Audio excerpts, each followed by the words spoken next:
नमस्कार, सलाम और जूले। मैं हूं सोनम वांगचुक लद्दाख से।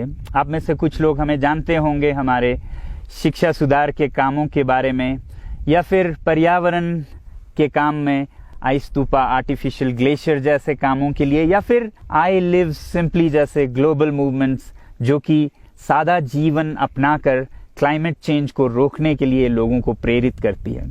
मगर दोस्तों, आज मैं इन चीज़ों के बारे में नहीं बल्कि आप लोगों को एक बहुत ही ज़रूरी संदेश देने के लिए आया हूं, जो कि चीन और भारत के बीच अभी जो टकराव और तनाव की स्थिति बनी है, इसके बारे में आपकी क्या जिम्मेदारी है।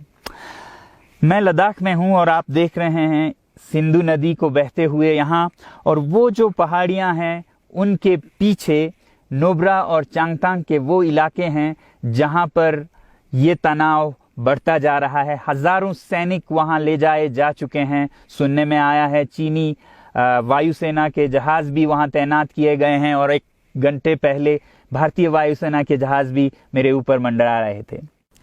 सामान्यतः जब सीमा पर तनाव होता है तो हम आप जैसे नागरिक ये सोचकर सो जाते हैं रात को कि सैनिक इसका जवाब दे देंगे। मगर मैं आज आप लोगों को ये ज़रूरी बात बताना चाहता हूं कि इस बार सिर्फ सैनिक जवाब नहीं, दो तरफा जवाब हो और उसमें नागरिक जवाब भी हो।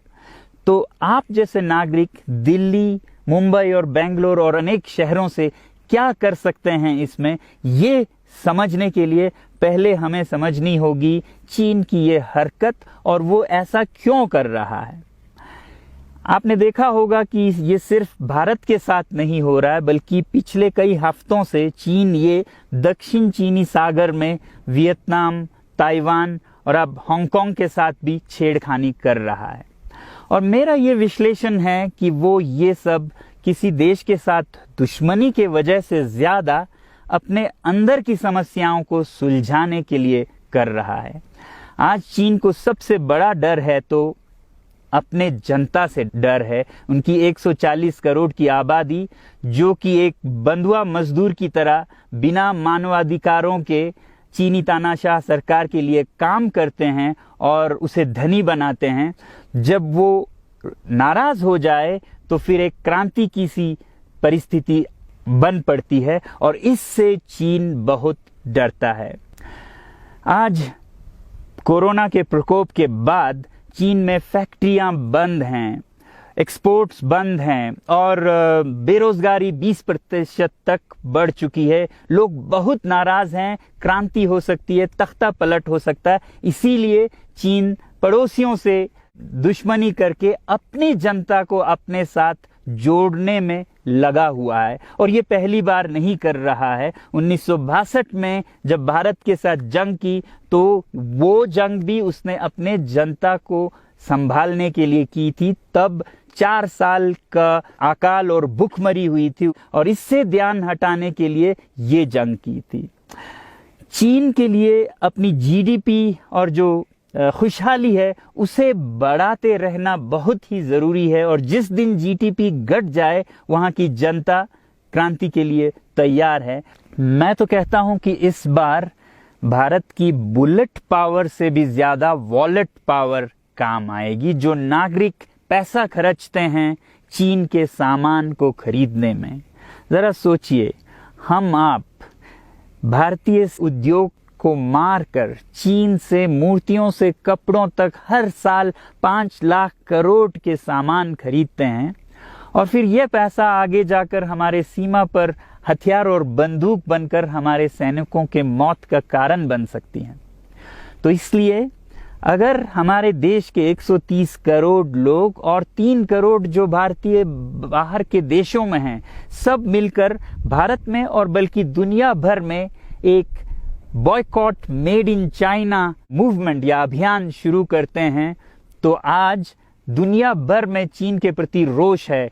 हो सकता है कि सारी दुनिया साथ आए और इतने बड़े स्तर पर चीनी व्यापार का बॉयकॉट हो कि चीन को जिसका सबसे बड़ा डर था वही हो, यानी कि उसकी अर्थव्यवस्था डगमगाए और उसकी जनता रोष में आए, विरोध और तख्ता पलट।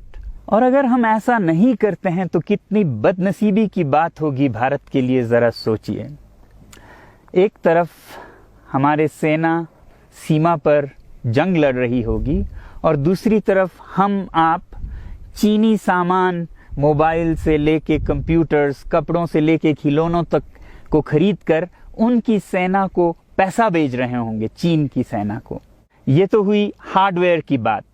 दूसरी तरफ हमारी युवा चीनी सॉफ्टवेयर, एप्स, गेम्स जैसे टिकटॉक, शेयरिट, इन सब में मस्त, उन्हें दूसरी तरफ से करोड़ों करोड़ों का पैसा भेज रहे होंगे। तो इसलिए बहुत ज़रूरी है कि हम एक नागरिक जवाब ज़रूर दें और इसे एक अभियान बनाएं, ग्लोबल मूवमेंट की तरह। ये बॉयकॉट मेड इन चाइना का जो अभियान है वो भारत के लिए भी एक वरदान साबित होगी। जैसा कि हमारे प्रधानमंत्री ने एक विजन हमें दिया था स्वावलंबन का, सेल्फ रिलायंस, वो तब हो सकता है जब हमारे अपने उद्योग फलें फूलें। और जब हम बॉयकॉट करते हैं इन सामान का तो अपने देश के उद्योग का, उत्पाद का हम प्रयोग करेंगे और उससे मजदूरों को रोजगारी मिलेगी और सारा देश खुशहाल होगा। बजट होगा कि हम और अच्छी तरह से टक्कर ले सकें सीमा पर भी। तो इसके लिए मैं आप लोगों से अपील करता हूं कि जहां तक ऐप्स और सॉफ्टवेयर की बात है तो हमारे युवाओं को एक हफ्ते में उन्हें अनइंस्टॉल करना चाहिए। Boycott made in China, software in a week and hardware in a year. क्योंकि साजो सामान के लिए वक्त लगेगा हमारे अपने देश से और बाहर से विकल्प निकलने तक, तो उसे हम 1 साल के अंदर कर सकते हैं। तो ये हम न सिर्फ अपना प्रतिज्ञा करें बल्कि 100 और लोगों को इसके बारे में समझाएं, शेयर करें सोशल मीडिया पर, और हमारी जो मीडिया है वो जनता तक, देश के कोने कोने तक पहुंचाए। और जैसे ही इसका असर दिखने लगेगा, इंटरनेट से ऐप्स लाखों में, करोड़ों में अनइंस्टॉल होंगे, तो चीन को संदेश साफ जाएगा और यही एक तरीका उसे मेज पर पहुंचा सकती है जहां पर की बातचीत हो शांति की। तो जाते जाते मैं ये बता दूं कि मैं क्या करने जा रहा हूं। इस फोन पर जो भी चीनी ऐप्स हैं उन्हें तो मैं 1 हफ्ते में हटा रहा हूं, बल्कि ये फोन जो कि चीन में बना है इसे भी मैं 1 हफ्ते में अपनी जिंदगी से अलग कर रहा हूं और 1 साल के अंदर हर वो चीज जिस पे मेड इन चाइना लिखा है उसे जिंदगी से निकालने जा रहा हूं। हमें चीन से, चीनी लोगों से कोई समस्या नहीं है, चीनी सरकार और उनकी रवैयों से समस्या है। जब तक चीन में परिवर्तन ना हो हमें ऐसा करना होगा। और आप लोगों से मैं अपील करता हूं कि आप अपने शहर में, अपने मोहल्ले में ऐसे इवेंट्स करें जहां लोग प्रतिज्ञाएं करें कि चीनी सामान का बहिष्कार करें जब तक चीन में परिवर्तन ना हो। और मैं सालों से कहता रहा हूं कि 21वीं सदी में देश के लिए जान देने की नहीं बल्कि जिंदगी देने की जरूरत है। लद्दाख में बढ़ते हुए ये देश के लिए जान देने का कारोबार बहुत देखा, और जहां एक तरफ मैं सलाम करता हूं उन लोगों के लिए, उन लोगों को जिन्होंने देश के लिए जान दिया, मगर इस 21वीं सदी में मेरा ख्याल है कि देश के लिए जान देने की नहीं, जिंदगी देने की जरूरत है।